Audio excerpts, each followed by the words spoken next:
Welcome friends. आज जो हम सीरीज स्टार्ट करने वाले हैं उसका नाम है मनी हाइस्ट, जिसमें हम देखेंगे कि कैसे कुछ चोर मिलकर दुनिया की सबसे बड़ी चोरी को अंजाम देते हैं। इस सीरीज में हमें लव, एक्शन, ड्रामा सब कुछ मिलेगा। तो बिना किसी देरी के चलिए शुरू करते हैं। स्टोरी की शुरुआत होती है एक लड़की से जिसका नाम टोक्यो होता है, लेकिन वो बताती है कि ये उसका असली नाम नहीं है। अपने बॉयफ्रेंड के साथ मिलकर उसने 15 से ज़्यादा चोरियां की थी, लेकिन लास्ट चोरी में उसका बॉयफ्रेंड मारा जाता है। टोक्यो जैसे तैसे पुलिस से बचकर वहां से निकल जाती है। उस पर अब चोरी और एक मर्डर का भी आरोप लगा था और इसलिए टोक्यो पिछले 11 दिनों से पुलिस से बचकर भाग रही थी। उसे पता था कि अगर पुलिस ने उसे पकड़ लिया तो उसे कम से कम 30 साल की सज़ा होगी। इसलिए वो आखिरी बार अपनी माँ को कॉल करती है और उसकी माँ कहती है कि ये सब क्या हो रहा है। तो टोक्यो कहती है कि आपने तो सब न्यूज़ में देखा ही होगा। तो उसकी माँ उससे मिलने के लिए बोलती है।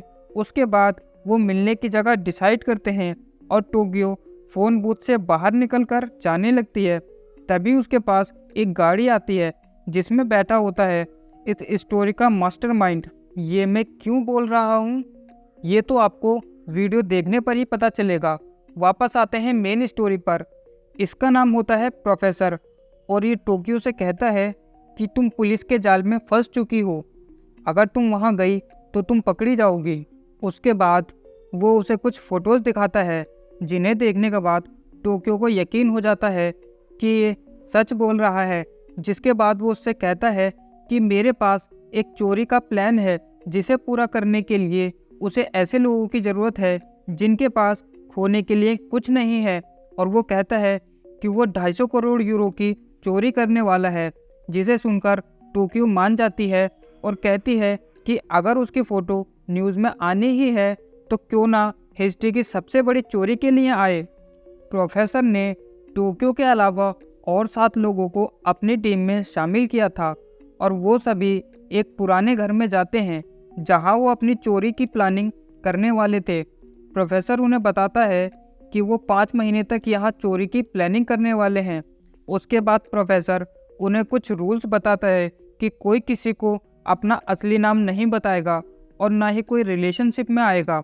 उसके बाद प्रोफेसर उन्हें अपने लिए एक नाम चुनने के लिए बोलता है जिसमें वो अपना नाम शहरों के नाम पर रखते हैं।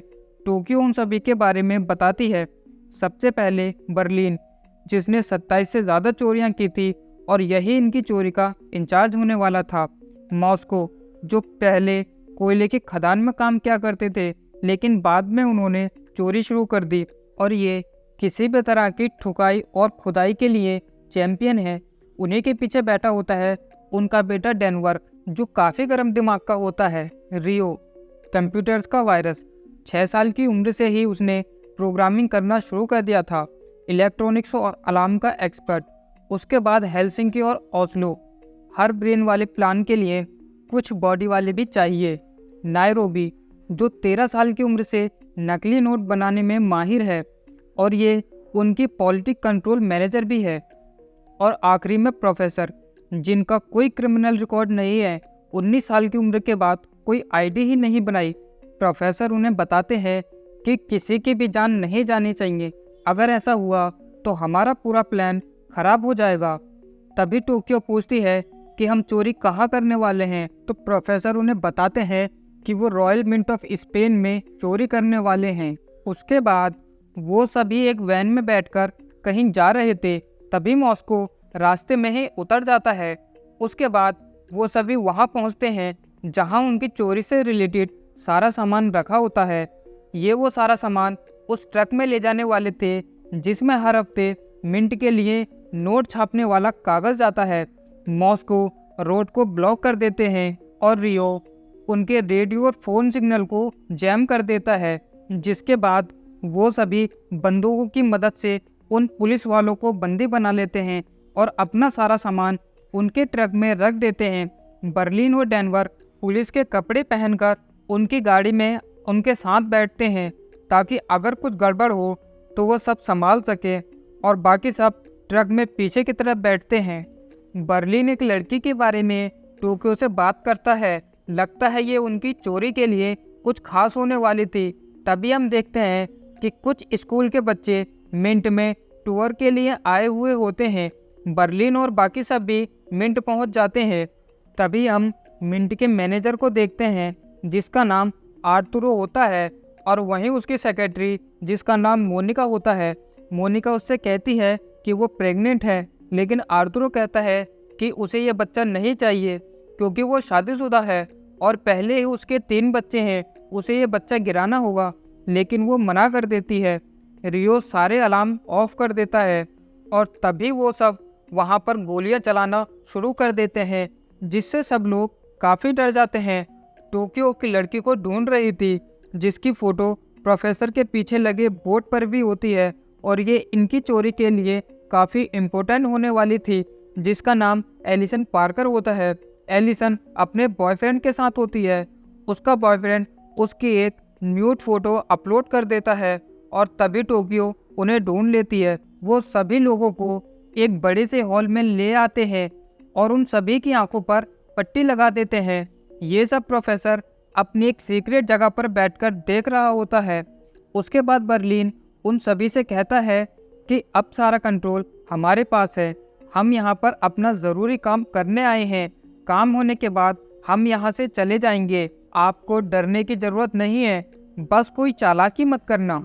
उधर मॉस्को एक सेफ का लॉक तोड़ता है।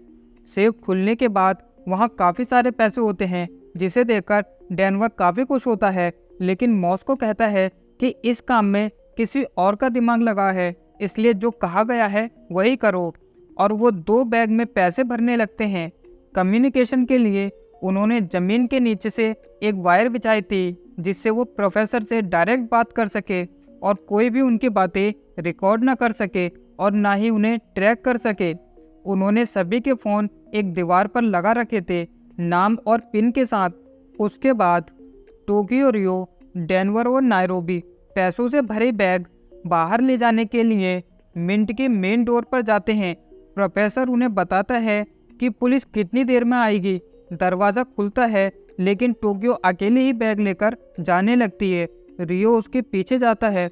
वो गोलियां चलाते हैं, लेकिन तभी पुलिस की एक गोली रियो के कान को छूकर निकल जाती है, जिससे वो वहीं बेहोश हो जाता है। जिसे देखकर टोक्यो पुलिस वालों पर गोलियां चलाने लगती है और एक पुलिस वाला घायल हो जाता है। डेनवर और नायरोबी उनकी मदद के लिए आते हैं। फिर वो सभी मिंट में वापस अंदर की तरफ जाने लगते हैं। टोक्यो को पता चल गया था कि उसने प्रोफेसर का सबसे इम्पोर्टेंट रूल तोड़ दिया है। और इसी के साथ ये एपिसोड यहीं ख़त्म हो जाता है। मिलते हैं अगली वीडियो में। Thank you.